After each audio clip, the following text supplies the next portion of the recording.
ஆக மூணாவது ஸ்லோகம். ஓம் விஷ்ணு விஷ்ணு தசவதார.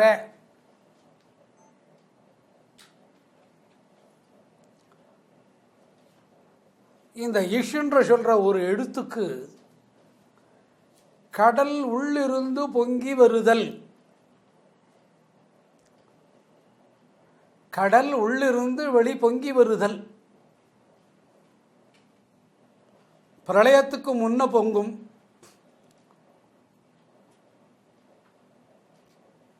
தெய்வங்களோட பிறப்பு எடுக்கணும் அப்ப பொங்கும்.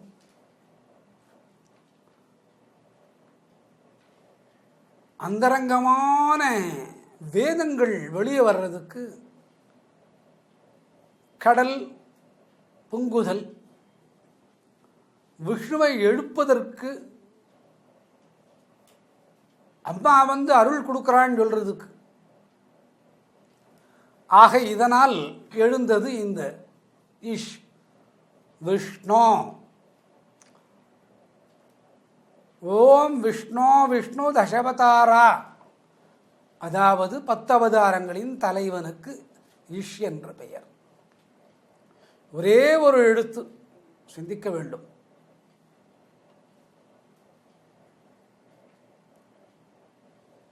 இஷ் என்ற எழுத்தின் தத்துவம் ஓம்காரத்தை அறிந்து வி நோ என்ற எழுத்துகளுக்கு இடையிலே இஷ் என்ற எழுத்து சமர்ப்பணம் அன்னையால் ஆக்கப்பட்டிருக்கிறது. ஒரு குழந்தை பிறந்ததும் பெயர் சூட்டுதல், பெயர் சூட்டக்கூடிய காலத்திலே அந்த குழந்தை முடித்து கொண்டும் இருக்கலாம், தூங்கிக் கொண்டும் இருக்கலாம்.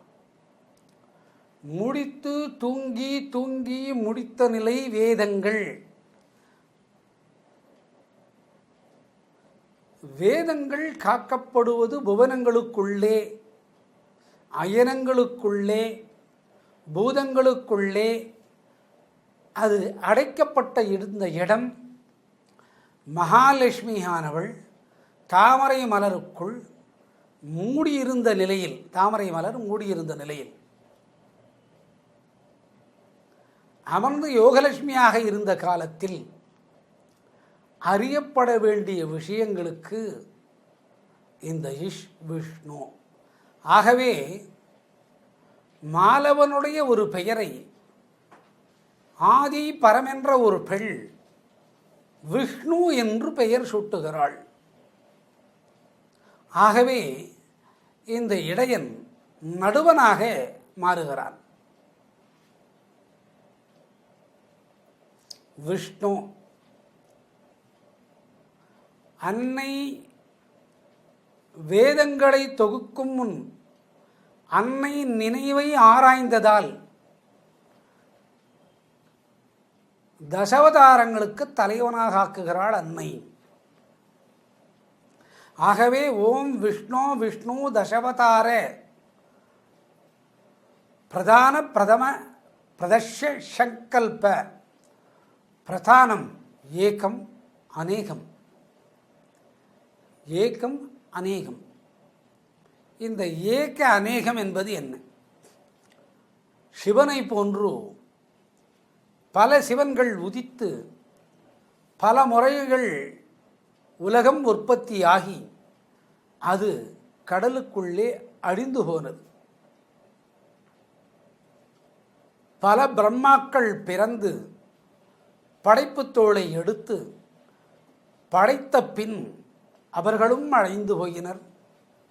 அவர்களால் படைக்கப்பட்ட பொருளும் அழிந்து போனது. இதுபோன்று விஷ்ணுவின் நிலை இதைகள் காத்து வருவதால்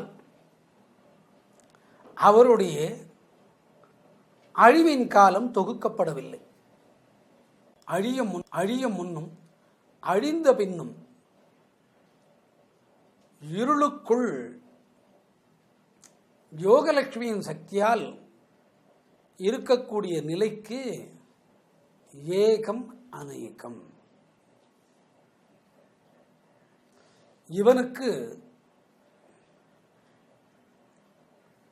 ஆதிசக்தியானவள்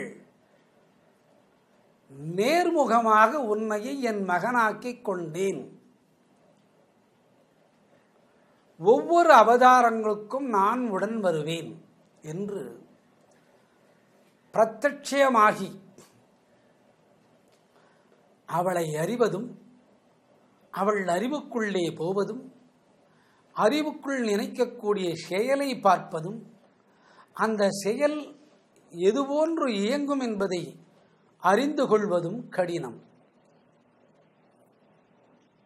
அவருடைய உருவத்தை பிரத்யட்சமாக, அதாவது நேர்முகமாக பல வடிவங்களில் கண்டதால்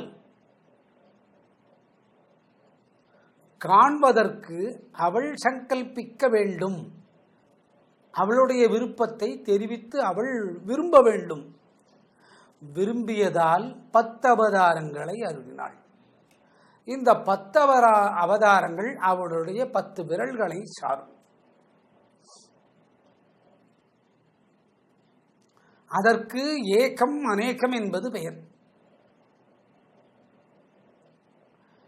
ஏகம் அநேகம்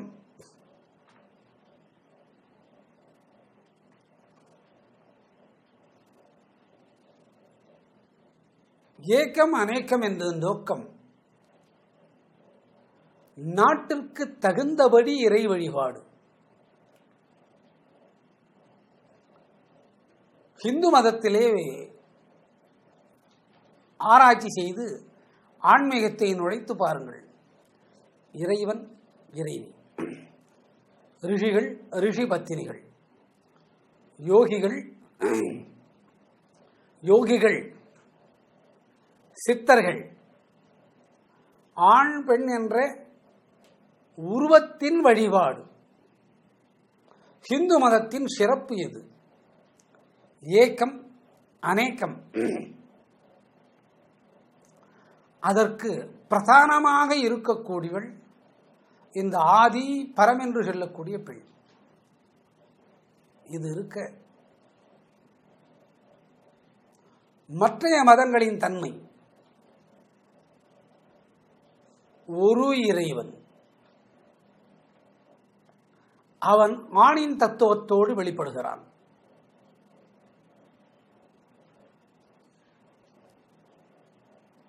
இங்கு ஆண் பெண் தத்துவத்தோடு இந்து மதத்திலே தொழப்படுகிறது. ஆகவே பிரதான, பிரதம, பிரத்யட்சய, சங்கல்ப அவளுடைய நினைவால். யாருடைய நினைவால்? அன்னை ஆதி பரத்தின் நினைவால், அவள் அருளால் நடப்பது. இதை காட்டிக் கொடுப்பதும் அவள் உருவத்தை காட்டுவதும் பிரத்யட்சய.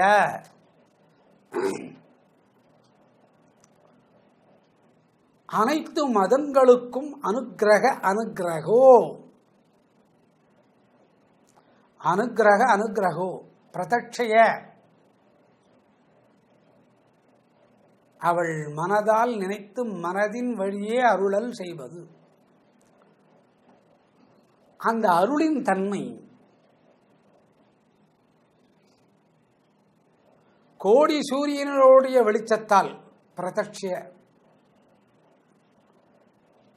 தன்னை சூழ்ந்து தான் அதற்குள் இருந்து கோடி சூரிய வெளிச்சம், அதை காண வேண்டும் கண்கள். அதை காண்பது கடினம். அதை காண்பது கடினம். கண்டுவிட்டால் அதற்குள்ளே ஒரு பெண் இருப்பது பார்ப்பது கடினம். அந்த பெண்ணை கண்டுவிட்டால் பிரத்யட்சையா அவளுடைய அழகை காண்பது கடினம். அந்த அழகை கண்டுவிட்டால் அவள்தான் தெய்வம் என்று அருளை பொழிய வேண்டும். அந்த தெய்வத்தை கண்டுவிட்டால் இவள் ஆதி பரம் என்ற ஒரு பெண், அதை கண்டுபிடிக்க வேண்டும். அதை கண்டுபிடித்து விட்டால் அவளை தொழ வேண்டும். அவளை தொழ வேண்டும் என்பதை கண்டுபிடித்து விட்டாள் இவள் அன்னை.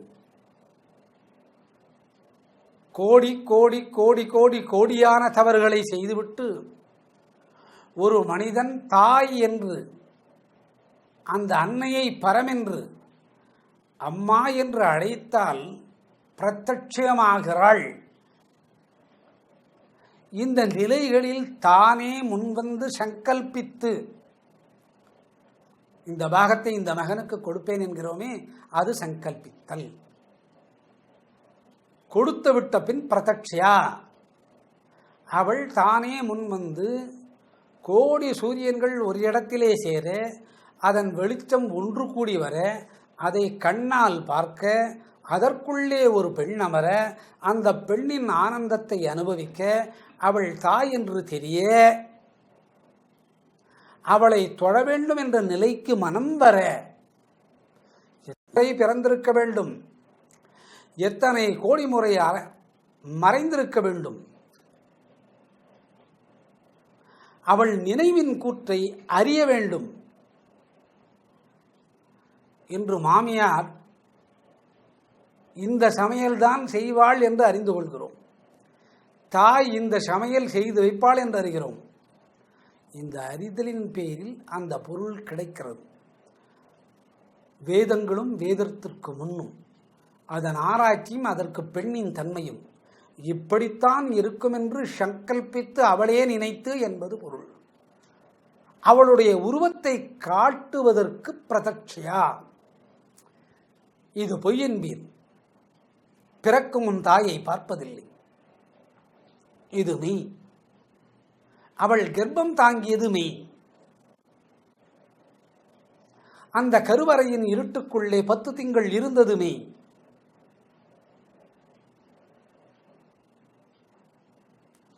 பத்து திங்கள் முடிந்ததும் பிறந்ததும் மெய். அந்த அன்னையின் முகத்தை 90வது நாள் குழந்தை கண்டு களிப்பது பிரத்யக்ஷா. தெரிந்தோ தெரியாதோ அந்த குழந்தையானது அம்மா, அந்த தாயின் முகம் தெரிவது பிரத்யக்ஷா. அதற்கு முன் அந்த குழந்தை அழுவது குவா குவா குவா.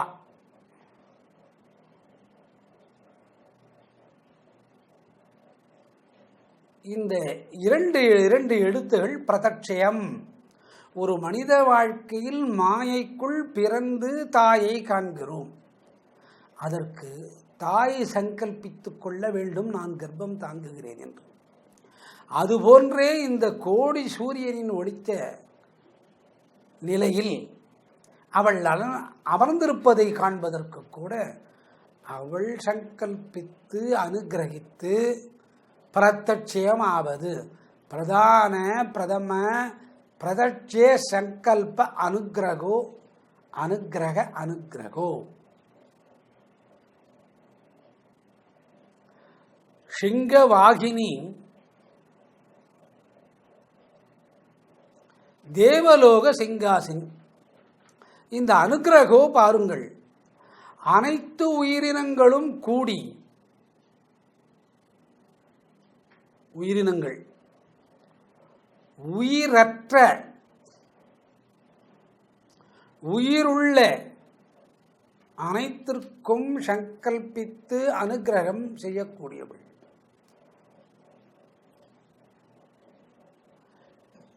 ஒரு கற்சிலைக்குள்ளே இருக்கக்கூடிய மகாலட்சுமியை பார்த்து வேண்டிக் கொள்கிறோம், செல்வம் வேண்டுமென்று. அந்த கற்சிலை கொடுக்குமா? கொடுக்காது. ஏன் கொடுக்கிறது? அவள் சங்கல்பித்துக் கொண்டு சொர்ணமாக பிரதட்சயமாக ஆகிறாள். மேல்வாக்கில் பார்க்கக்கூடிய காலத்திலே அந்த கற்சிலைக்கு உயிர் இல்லை. அருளின போது அதற்கு உயிர் உண்டு. பிரத்யட்சமாவுதல் என்பது பெயர். உயிரினங்களோடு கூடி 1 முதல் 6 அறிவு வரை இனக்கலப்பு உண்டு. உயிரினங்களோடு கூடி அனுகிரகம். ஆணின் விதையும் பெண்ணின் விதையும் உடலை விட்டு புறப்பட வேண்டுமானால் அதற்கு அவளுடைய அனுக்கிரகம் தேவை. அனைத்து உயிரினங்களோடு கூடி உயிரற்ற நிலை, உயிருள்ள நிலைகளை அனுபவிப்பள். அனுக்கிரகோ. விஷ்ணு கேட்டானாம், நான் சீனிவாசனாக வரக்கூடிய காலத்திலே உன் மகள் என்னை பிரிந்திருப்பாளே, அனுக்கிரகம் செய்கிறேன். எதன் மேல் அமர்ந்து கொண்டு சொல்கிறாள்? சிங்க வாகனத்தின் மேல். எப்படி என்று கேட்கிறான். கல்லுக்குள்ளே வராகன் எழுந்திருப்பான்.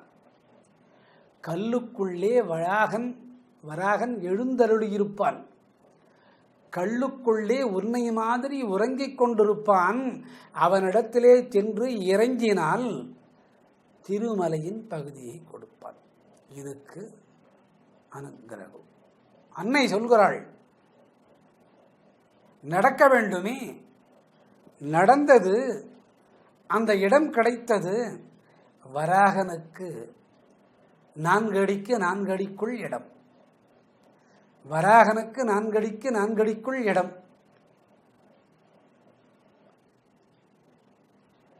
ஒரு வாராக படுத்து நிமிர்ந்து அமர்ந்து அருள்கிறான். இவனுக்கு திருமலை மொத்தம் இவனுடைய இடம். காரணம், ஆனந்த நிலையம் என்பது அதற்கு பெயர். இதற்கு அனுக்கிரகோ. உயிரற்ற சிலைக்குள் இருந்த வராகனை பார்த்து திருமாலவன் வேண்டிக் கொண்டான். நோக்கு இடம் வேண்டும் என்று. நோக்கினால் கிடைத்தது. வராகனுக்கு 4க்கு 4 அடி, 16 ஸ்கொயர் ஃபீட். திருமலையே இவனுக்கு சொந்தமானது. அனுக்கிரகம். உயிரற்ற நிலை, உயிருள்ள நிலை, வராகன் கல்லுக்குள் உறைந்த நிலை. அருளிது யார்? மாலவன் அல்லவே, அன்னை பரம். அனுக்கிரகோ.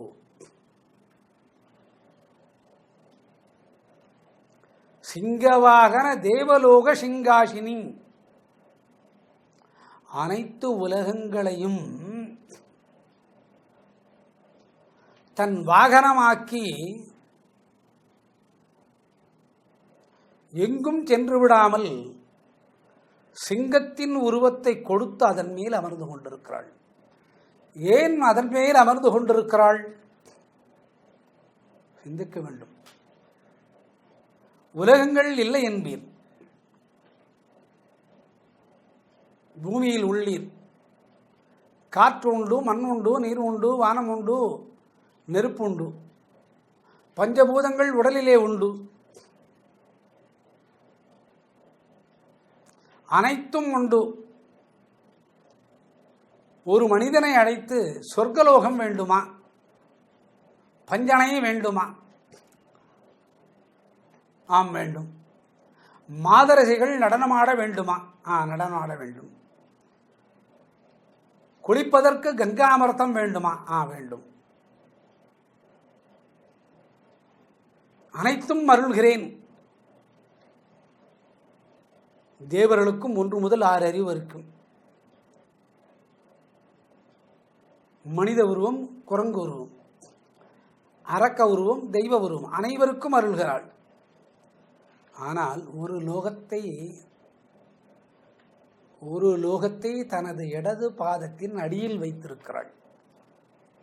என்ன உலகம் தெரியுமா? என்ன உலகம்? யமலோகம். இடது பாதத்தின் மையத்திலே வைத்திருக்கிறாள் அன்னை.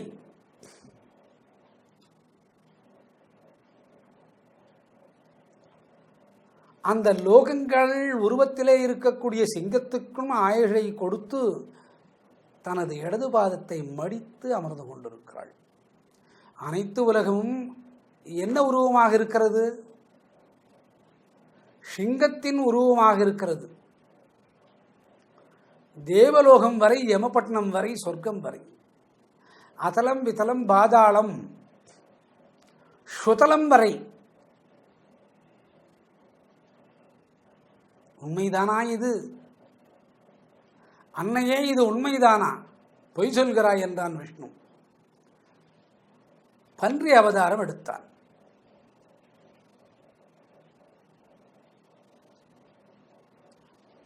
நுழைந்து கொண்டே போனான். மேல் நோக்கி வரவதற்கு மனமில்லை. நுழைந்து கொண்டே போனான். மேல் நோக்கி வருவதற்கு மனமில்லை. யாருக்கு? விஷ்ணு. அதலம் விதலம் பாதாளம் சுதலம். தன்னை மறந்து அன்னையின் பாதத்தை உள்நோக்கி சென்றான். பன்றி குடைந்து கொண்டே போனது. பல்லாயிரம் ஆண்டுகள், கோடி ஆண்டுகள் போனது. அதற்கு இந்த செம்மலரிலே அமர்ந்திருக்கிறாளே தாமரை மலர், அவள் வேண்டிக் கொண்டாளாம் அன்னையை பார்த்து. உள்நோக்கி செல்கின்றான். பசி வந்தால் என்ன செய்வான் என்ன நாயகன்? யார் கேட்பது? அன்னை மகாலட்சுமி. கிழங்கு உருவத்திலே அன்னை போனாளாம். இதுதான் தாய். என்ன உருவம்? கிழங்கு உருவம். அதற்குள் அன்னை மகாலட்சுமி அந்த கிழங்குக்குள்ளே புகுந்து தோலை உரித்து தன்னுடைய ஆனந்த கிரண சக்தியால், பூமியில் வெகுகாலம் இருந்தது, அதை பிரித்து கடித்து உண்ண இயலாது, அவளுடைய சக்தியால் அந்த கிழங்கை உண்ணும்படி செய்தாள். உண்ணது யார்? மகாவிஷ்ணு. அப்படியானால் எல்லா இடத்திலும் ஆன்மீகத்தை கொடுக்கக்கூடிய அன்னை, அனைத்து உலகங்களுக்கும் இவளே ஆதாரம். ஒன்றுமில்லை. அந்த கதையை நமக்கு வேண்டாம். 4 நெல்மணிகளை விதைக்கிறேன். 1000 நெல்மணி வருகிறது. பூமியிலிருந்து தானே வருகிறது. உனக்கு பூமியிலிட்டு பூமிக்கு மேலே ஆகாரம், அவனுக்கு மாலவனுக்கு பூமிக்குள்ளே ஆகாரம். மனிதன் உயர்ந்தவனா மாலவன் உயர்ந்தவனா? அதனால் இவளுக்கு தேவலோக சிங்காசினி, அனைத்து உலகங்களையும் ஆதாரமாக்கி சிங்கமாக்கி அந்த வாகனத்திலே அமர்ந்திருப்பவள். இந்த சிங்கத்தின் வாகனம் அவளுக்கு தகுதியா இல்லையா என்பதை விஷ்ணு கண்டுகொள்கிறான். பாதாளத்திலே நுழைந்தபோது அன்னையின் பாதங்களை கண்டு, இவளுடைய அடிப்பாதத்திலே யமனின் உலகமும் உண்டு, அன்னை மகாலட்சுமியின் கருணையால் அது மனிதர்களுக்கு வெகு சீக்கிரமே செல்ல இயலாதுன்னு பரமன் வேண்டிக் கொண்டான். விஷ்ணு தேவலோக சிங்காசினி, தெய்வங்களுக்கும் லோகத்தை படைத்து கொடுத்திருக்கிறாள்.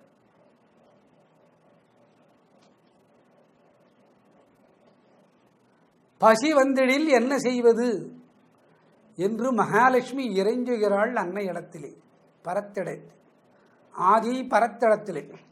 தன்னுடைய சக்தியை பூமிக்கடியிலே கிழங்காக்கி அதன் ஆகாரமாக அன்னையே போய் சேர்கிறாள். ஆகவே இவளுக்கு தேவலோக சிங்காசினி. மனிதனுக்கு இட்ட விதை பூமிக்கு மேல் வளர்ந்து ஆகாரம். விஷ்ணுவாக பரிமாணம் செய்தவனுக்கு பூமிக்குள்ளே பல கோடி மைல், பல உலகங்கள் கடந்து சென்று அன்னையே ஆகாரமாக வருகிறாள். ஆகவே இவளுக்கு தேவலோக சிங்காசினி என்று ஒரு பெயர்.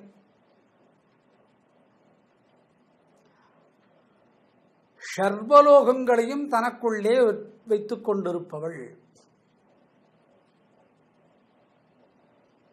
அனைத்து உலகங்களும், அனைத்து உலகங்களும் என்பது என்ன பொருள்? 108 திவ்ய தேசங்கள் பரமனுடையது. ஒரு மனிதனை அழைத்து 108 பார்க்கின்றாயா? ஆஹா, பார்க்கிறேன். ஒரு நிமிடம் கூட ராமனையோ விஷ்ணுவையோ நினைத்திருக்க மாட்டான். உனக்கு 108 திவ்ய தேசம் வேண்டுமா? காட்டுகிறேன். இப்பொழுதே வருகிறாயா? இப்பொழுதே வருகிறேன். 1லிருந்து 108 வரை செல்லலாமா? 108லிருந்து 1 வரை வரலாமா?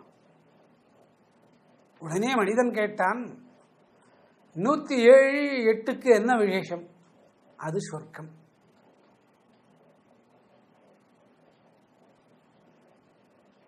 அது எங்கிருக்கிறது? வானத்தை கடந்து மேலுலகத்திலே உண்டு. செல்லலாமா? செல்லலாம். நீ தயாரா? மனிதன் சொன்னானாம், நான் தயார். இந்த உடலை விட்டுவிட வேண்டும் என்றான். உடனே மேலே உள்ள பார்க்கடலுக்கும் பரமபதத்திற்கும் வைகுந்தத்திற்கும் வேண்டாம் என்று சொல்லிவிட்டான். அது எங்கே இருக்கிறது?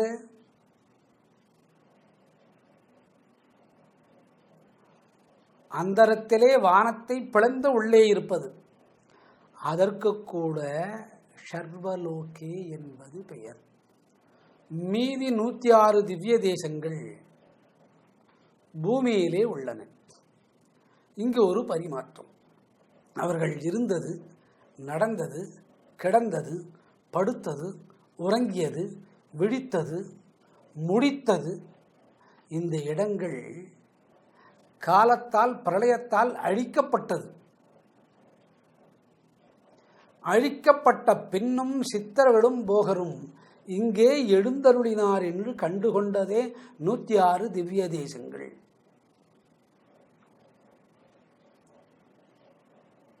வருகிறாயா கண்ணனின் அரண்மனைக்கு என்று அழையும். எல்லாம் தங்கம். வருகிறேன் என்பான். துவாரகைக்கு சென்றோம். செல்லலாம் என்பான். துவாரகைக்கு சென்றாகிவிட்டது. எங்கே அந்த அரண்மனை? கடலுக்குள்ளே உண்டு. கடலுக்குள்ளே இறங்கினால் உயிர் போகுமே. போகட்டுமே. உயிர் போகும் ஆக்சிஜன் குழாய் வேண்டும் என்றான். பிராணவாயு. இங்கிருப்பதை மனிதனால் காண இயலாது. மேலே இருக்கக்கூடிய வைகுந்தம் பரமபதம் பார்க்கடல் எங்கே காண்பது? அதற்கும் தலைவியாக நிற்கின்றாள் இந்த பெண். இவளுக்கு என்ன என்று பெயர்? பரம். மேலும் கீழும். மேலும் கீழும். பூதஸ்ய பூதபாவனா. பூதஸ்ய பூதபாவனா. பூதஸ்ய நம் உடல், பூதபாவனா தெய்வீகத்தின் சக்தி. பூதஸ்ய பூதபாவனா உடல், பூதம். பூத உடல் சாய்ந்தது. பூத உடல் சாய்ந்த பின் சிவலோக பதவி அடைந்தான். போக முடியுமா? 15 பைசா அட்டையில் கருப்பு வண்ணத்தில் சிவலோக பதவி அடைந்தான். போகக்கூடியவனா? சொர்க்கலோகம் புகுந்தான். போவானா? விஷ்ணு பதம் அடைந்தான். இந்த உடலுக்கு பூதஸ்ய பூதபாவனா. இந்த சக்தியை பல லோகங்களிலே இருந்து பூதாகாரமாக பிரித்து அன்னை மனிதனுக்கு அருள்பாலிக்கிறாள். அதற்கு பாவம்.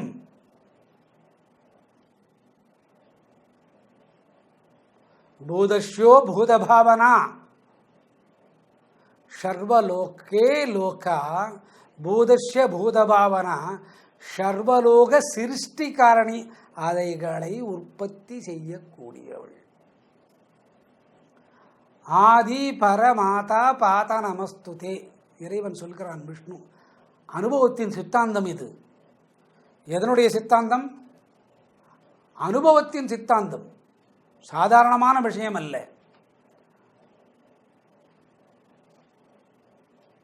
ஒவ்வொரு நட்சத்திரத்திற்கும் ஒவ்வொரு கல்லை உண்டு பண்ணுகிறாள்.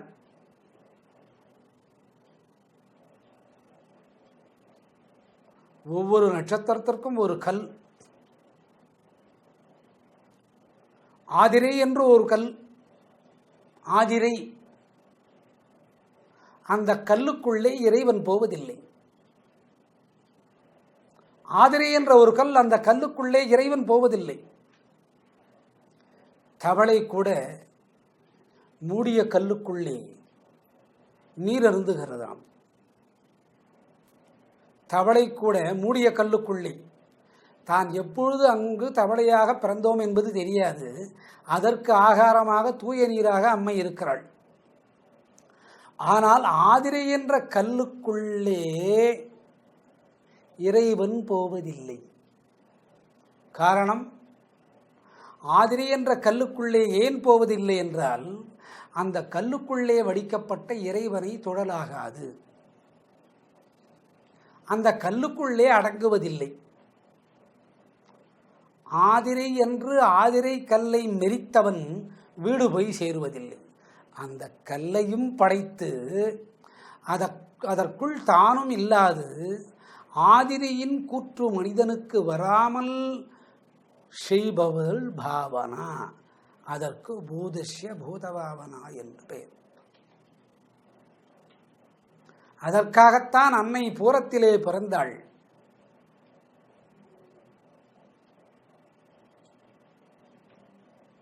மாட்டுப்பெண் என்று சொல்கிறோமே, மருமகள் ஆடிக்குள்ளே நுழைந்து ஆடி வந்து பூரத்துக்குள்ளே பிறந்து ஆதிரையை வென்றுவிடலாம் என்று நினைக்கிறாள். அதற்கும் பூதஸ்ய பூதபாவனா என்பது பெயர். இவை அனைத்துமே ஒரு பெண்ணின் விழிகளால் நடக்கின்றது. பிரத்யட்சமாகிறாள். அந்த பிரத்யட்சமான தத்துவத்தை பார்த்தவன் தான் அன்னையின் வெளிகர்ப்பாதாரம், அன்னையின் பதித்துவம். இன்று வரை அரங்கத்துக்குள்ளே தூங்கிக் கொண்டிருக்கிறான். அரங்கன் என்பது அவனுடைய பெயர். இயற்கையின் பஞ்சபூதங்களையும் படைக்கிறாள். அனைத்தும் சிங்கமாக்கி அதனை வாகனமாக்கி அவளுடைய இடது காலை உள்ளே மடித்து வலது காலை விஷ்ணுவோடு மகாலட்சுமியோடு கூடி அருள்கிறாள். இடது காலிலே இருக்கக்கூடிய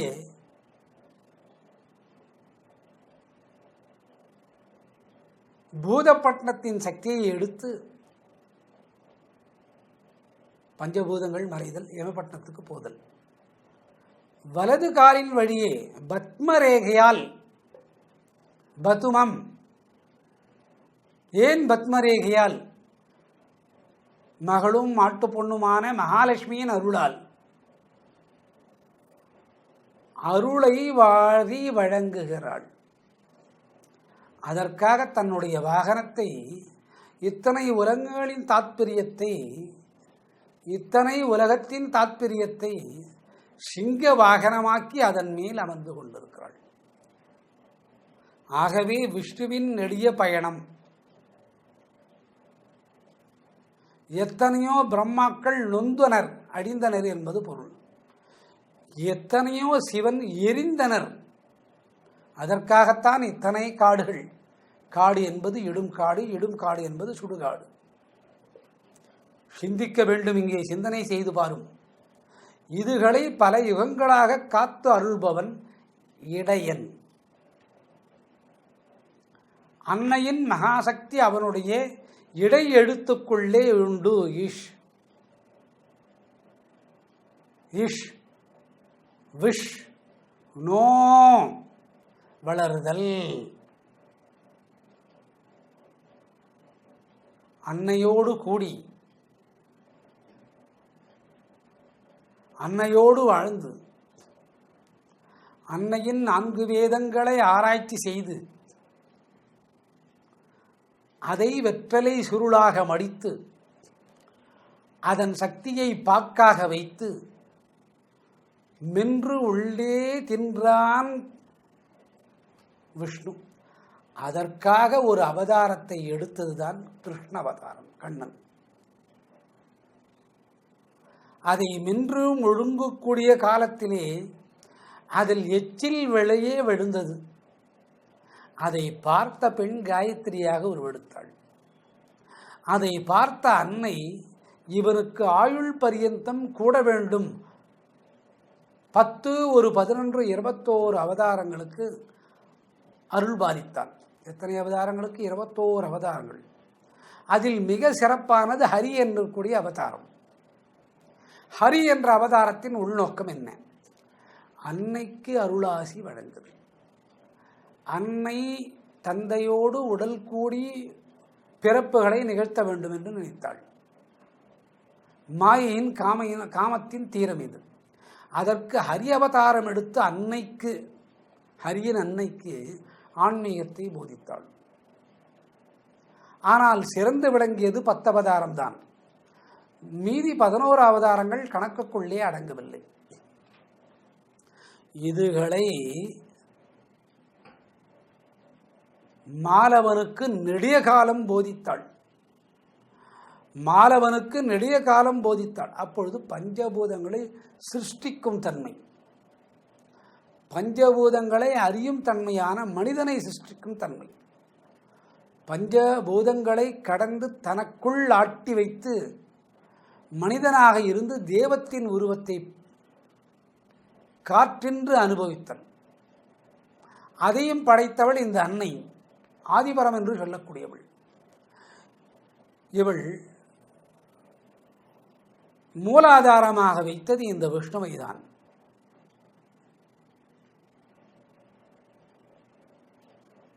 பஞ்சபூதங்களை எடுத்து பாரும், காற்று இல்லாமல் இருக்க முடியாது,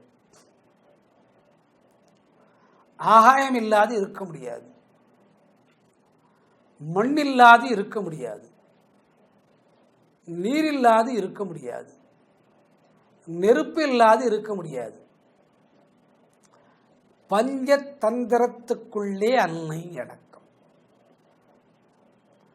பஞ்சதந்திரம் என்று சொல்லக்கூடிய சூத்திரதாரிக்குள்ளே அன்னை அடக்கம். இதுகளை உலகுக்கு சொல்ல வேண்டுமென்று அவனுக்கு விஷ்ணு, நீ வளர்பவன், என் காலம் வரை கூட வருபவன், உனக்கு பெயர் சுருக்கமாக விஷ்ணு என்று வைக்கிறேன். அவளுடைய மனைவி எப்படி இருப்பாள் என்று சிந்தித்து பாருங்கள். அவளுக்கு யோகலட்சுமி என்பது பெயர். என்ன பெயர்? யோகலட்சுமி. ஒரு ஆணோடு கூடி ஆணுக்கின் இருதயத்துக்குள்ளே இருந்து யோகத்தை காப்பவள். கணவனது இதயத்து மேலே சாய்ந்த பெண்ணுக்கு காதல் வந்து கசிந்து மகப்பேறு வந்துவிடும். தோளில் சாய்ந்ததற்கு இந்த நிலைமை.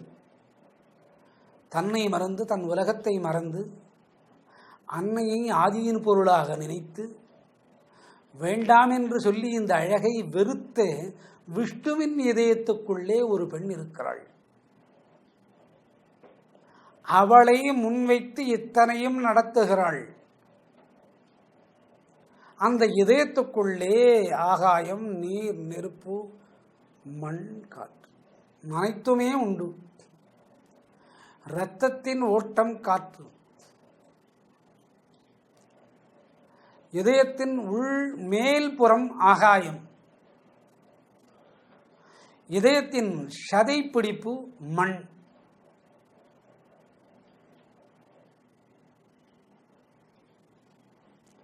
அந்த மண்ணிலே ஓடக்கூடியது நீர் என்றது இரத்தம். உணவை உட்கொண்டு அதை செரித்து அந்த இரத்தத்தை இருதயத்துக்குள் சென்று சீராக்குவது நெருப்பு. இந்த பஞ்சபூதங்களை யோகலட்சுமியின் வழியாக விஷ்ணு என்று சொல்லக்கூடிய வளர்ந்து வரும் நிலைகளோடு விஷ்ணு என்ற பெயர் தாங்கியவனை முன்வைத்து நடத்துகிறாள். இவள் பாதுகையில் இருந்து இத்தனையும் நடக்கிறது. எவளுடைய பாதுகை? அன்னையின் பாதுகை. தாயும் சிறந்ததொரு கோயிலும் இல்லை என்பான். உண்மையான கதை இது. ஓம் விஷ்ணு விஷ்ணு தசபதார பிரதம பிரதட்ச சங்கல்ப அனுகிரகோ சிங்கபாக தேவலோக சிங்காசினி சர்வலோக லோக பூதஸ்ய பூதபாவனா சர்வலோக சிருஷ்டி காரணி தேவி லக்ஷ்மி தேவியை முன்வைத்து ஆதி பரசக்தி மாதா பாத நமோஸ்துதே. இங்கே இருவரும் தொழுகின்றனர். யார் யார் தொழுவது? அன்னை மகாலட்சுமியும் மாலவனும் தொழுகின்றனர். நாட்டு மக்கள் தொழுவனரோ தொழாதிருப்பனரோ விதிப்படி மறுமையிலே இருக்க நித்திய ஊதியத்தை தேட அவனுக்கு இறைவன்பால் நாட்டம் வராது. ஆகவே அன்னையும் தந்தையுமாகி ஆதியின் பாதத்தை உற்று நோக்குகின்றனர்.